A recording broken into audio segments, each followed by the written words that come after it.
দেশের নির্বাচন ভুলুণ্ঠিত, তারপরেও বলা যেতে পারে লোকসভা নির্বাচন মানে গণতন্ত্রের উৎসব।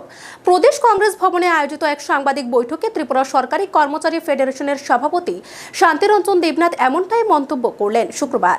এদিনের এই সাংবাদিক বৈঠকে শান্তিরঞ্জন দেবনাথ ছাড়াও উপস্থিত ছিলেন সুশান্ত সেন চৌধুরী, ফেডারেশনের প্রাক্তন সভাপতি সহ অন্যান্যরা।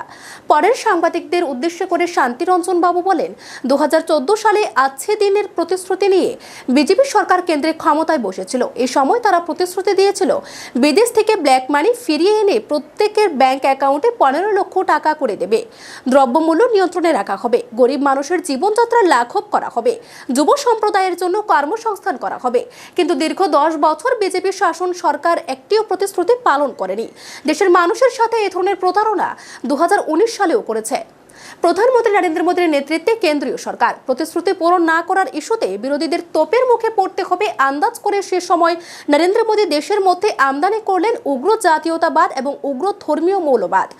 এই বিষয়গুলোকে সামনে রেখে পাকিস্তান বিরোধী মনোভাব উস্কে দিয়ে 2019 সালেও তিনি নির্বাচনী বৈতরণী পার হয়েছেন।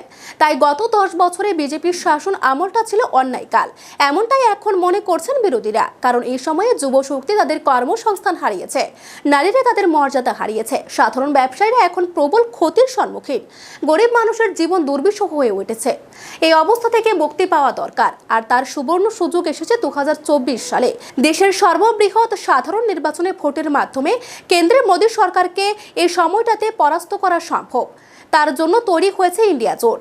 প্রধানমন্ত্রীর স্বৈরাচারী শাসন রুখতে পারে এই ইন্ডিয়া জোটের বিজয়। তাই অশুভ শক্তিকে পরাজিত করতে ইন্ডিয়া জোটের প্রার্থীদের ত্রিপুরাতেও যাতে বিপুল ভোটে জয়যুক্ত করা হয়, তার জন্য আবেদন রাখেন এদিন শান্তিরঞ্জন দেবনাথ।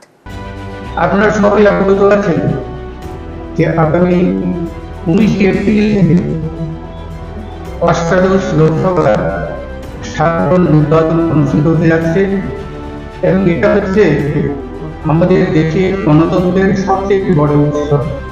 যদিও আজকে ভারতবর্ষে গণতন্ত্র প্রায় ধ্বংসপ্রাপ্ত, গণতন্ত্র সর্ব জায়গাতে ভুলুণ্ঠিত, তবুও আমরা এই লোকসভার সাধারণ নির্বাচনকে বলবো গণতন্ত্রের উৎসব।